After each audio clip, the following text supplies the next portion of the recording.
Thank you all for joining me tonight. I thought that I would just jump on here really quick and do a 10-minute live just to talk about these scary headlines that maybe you saw, maybe you didn't see, but I've seen them floating around a few different places and thought some people might be a little freaked out by them. So I wanted to talk about what's actually happening. A lot of times these headlines are a little bit scarier than what the reality is. So I wanted to just talk a little bit about what these costs actually might entail, what really will happen, what might not happen, and just give you a good overview of the situation with the real estate or with the property insurance in North Carolina. So, like the headline says, North Carolina is potentially going to see a 42% increase in homeowner insurance costs. And just so you understand like how this works, in the state of North Carolina, insurance companies are governed by the state. They can't just raise prices like any company can. They have to request the right to raise prices. So what happened last week was the NC Rate Bureau requested to the North Carolina Department of Insurance to raise rates about 42%. It varies by different counties. So the 42% is an average, but in some counties it was as much as 99%. And these increases could take place by August of 2024 this year. So how much are these prices going to go up? Like I said, the requests were different by county. I'm going to go over a few different counties just to kind of give you an idea. I'm not going to go over all of them. I do have a list of them if you guys want that. Actually, Timothy, could you drop, I don't know if you have that link. I don't think you do, but if you do, can you drop that link in the comments for people if they want to look up certain counties? But let's start here. Currituck, Dare, and Hyde counties are on the northeast side of North Carolina, north of the Pamlico River. And just those areas that are along the beach, they are requesting a 45% rate increase. But the sections of the counties, so the halves of the counties that are not touching the coast, they're looking at a 33% property value or property insurance rate increase. So it's a little bit less on the areas that don't touch the coast. The highest areas were Brunswick, Carteret, New Hanover, Onslow, and Pender counties. These are all in the southern coastal area of North Carolina. These are cities like Southport and Beaufort, Atlantic Beach, Morehead City, Wilmington, Topsail, all of those coastal beach areas. And just like the northern part as well, the parts of the counties that don't touch the coast are going to see lower rate increases than the ones that do. It was up at 99% for the parts that touch the coast. And the areas that are not touching the coast in those same counties are 71% that they're requesting to increase. If we look over at Wake and Durham counties and all of the cities within Wake and Durham counties, they're requesting a 39% rate increase for those counties. And then Chatham and Orange counties, which are just to the west of Raleigh, are requesting a 25% rate increase. Okay, so they're requesting those increases. Whether or not they get them is a completely different story. Before they can actually do the increase, they have to have a public forum. And that's the next step in this situation.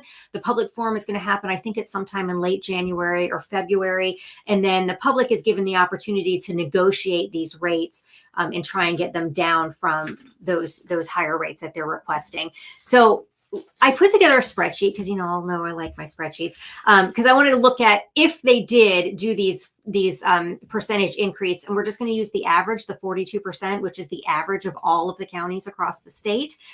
If we saw a 42% increase in property insurance rates, what would that actually look like in our pocketbook every month? So here you can see a list of all of the states in the US and their annual premiums, their monthly premiums, and then the difference between the national average. Now, these numbers are a little bit skewed because there are certain states like California, Hawaii, these rates don't include like fire insurance or wind insurance or whatever. So it's a little bit hard to kind of say like those areas are a lot more expensive than North Carolina, but it doesn't really look like it. Thanks, Jimmy. Appreciate that. I'm glad you're enjoying the content. So we're looking at these numbers, but just keep in mind that they're just a little skewed because not all of them are comparing apples to apples. David says, I live in Carteret County, but the article is talking about homeowners insurance. Wind and hail insurance is issued out as a separate policy. That's very good to know. That's not the case here in the center of the state. That's really interesting. And see, so you can tell like these numbers are just kind of benchmark numbers and don't necessarily, but they give us something to at least talk about. So this is North Carolina right now. Right now, our average property value insurance rate is $1,374 a year, and that's $313 less than the national average.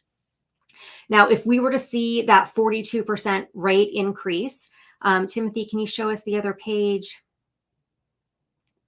There we go. If we were to see that 42% increase, we would be looking at $1,979 a year, or $292 a year more than the national average. So basically, we're moving from 6 slots below the median or below the national average to 8 slots above the national average. So it's going to be a little bit more expensive, but not terrible. And if you look at it in like a monthly payment, it would be somewhere between $50 and $100 a month. So it's not outrageous. However, I was able to talk to one of my insurance people, my insider insurance people, and she gave me some really good information.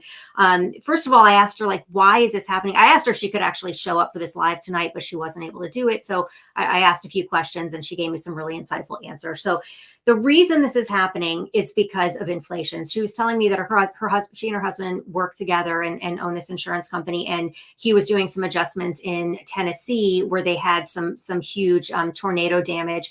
And he was saying that, like, most of the houses that he saw, more than 50%, were way underinsured because the rates aren't high enough for them to charge as much as the cost of rebuilding is right now. So over the last 3 years with COVID and with all of the inflation, the cost to build has gone astronomically up. And so most people really are underinsured right now. And that's why they're requesting these rate increases. And she was saying that this is not a North Carolina thing. This is a national thing. And it's because of the cost of building has gone so high. So that's the bad news. The good news is that she was saying that 42% is really just not going to happen, that it almost never, I don't think it's ever gotten approved, the requests that they asked for. So back in 2020, they requested a 25% rate increase, but they only got 7%. So it really, oh, Timothy, you know what? Can you pull up that graph? Let's look at it that a little bit differently. He made me a graph that showed like where North Carolina goes from. There we go. Yeah. So this is where North Carolina is right now. And then if we were to have those 42% increases, can you just, there we go. You would move up just a little bit, but not the most expensive by any means. Anyway, so in 2020, they did request a 25% increase. They got approved for 7%. And so, you know, I really just wanted to kind of jump on and show you guys that, like, the headlines can be a little freaky sometimes, but it's never as bad as it looks on the outside. So we are going to be paying more for insurance in August, but hopefully it won't be too much more. So anyway, appreciate y'all jumping in. I hope y'all have a great night, and I'd like to do more of these lives. Leave me a comment if there's live videos you'd like to see. If there's any specific topics you'd like to do that we could actually talk about things, or I could bring on guests, because I kind of like doing these. But this was kind of a last minute thing. When I saw this headline, I thought people would appreciate just a little bit of more information. If you didn't see the whole video, there was some good data that I showed a little bit earlier in the video. So go ahead and watch the replay. It generally takes it about an hour or so to render, and then you can watch the whole video from the beginning. But all right, y'all, have a great evening. Thanks so much for joining me tonight.